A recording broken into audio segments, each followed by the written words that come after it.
Big boss season 6ൻ്റെ first ദിവസം തന്നെ അടി പൊട്ടുന്ന രീതിക്കുള്ളൊരു പ്രൊമോ കാര്യങ്ങളാണ് ഇപ്പോൾ വന്നിരിക്കുന്നത്. നമുക്കെല്ലാവർക്കും അറിയത്തോളം 4 ഹൗസുകളാണ്. അതിൽ 3 ചെറുതും 1 വലുതുമാണ്. ആ ഒരു വലിയ ഹൗസിൽ താമസിക്കുന്ന ആൾക്കാർക്കായിരിക്കും എല്ലാ പവറും, അതായത് ഷോപ്പിംഗ് പവർ, ഫുഡിൻ്റെ പവർ, അങ്ങനെ ഫുള്ളി കൺട്രോൾ അവരുടെ കയ്യിലായിരിക്കും. അപ്പോൾ ആ പവർ കിട്ടാനുള്ള ആദ്യത്തെ ടാസ്ക് ക്യാപ്റ്റൻ ആകുക എന്നുള്ളതാണ്. അപ്പോൾ നമ്മളെ ക്യാപ്റ്റൻസി ടാസ്ക്കാണ് നാളെ നടക്കാനായിട്ട് പോകുന്നത്.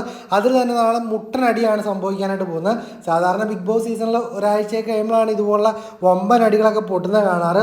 എന്നാൽ ഇത്തവണ ഫസ്റ്റ് ദിവസം തന്നെ നമ്മുടെ റോക്കിയും പിള്ളേരും ചേർന്ന് അടി തുടങ്ങിയിരിക്കുകയാണ്. റോക്കി അടി ഉണ്ടാക്കുന്നുണ്ട്, അതുപോലെ രതീഷ് കുമാർ അടി ഉണ്ടാക്കുന്നുണ്ട്, അതുപോലെ തന്നെ നമ്മുടെ പെമ്പുലികളും എല്ലാം തന്നെ അടി ഉണ്ടാക്കുന്നുണ്ട്. എന്താണെങ്കിലും അപ്പോൾ 1-ാം ദിവസം തന്നെ അടി പൊട്ടിയിരിക്കുകയാണ്. അപ്പോൾ ഇത്തവണ സീസൺ കളറാവും, മാറ്റി തന്നെയാണ് പിടിച്ചിരിക്കുന്നത്, സംശയമില്ലാത്ത കാര്യമാണ്.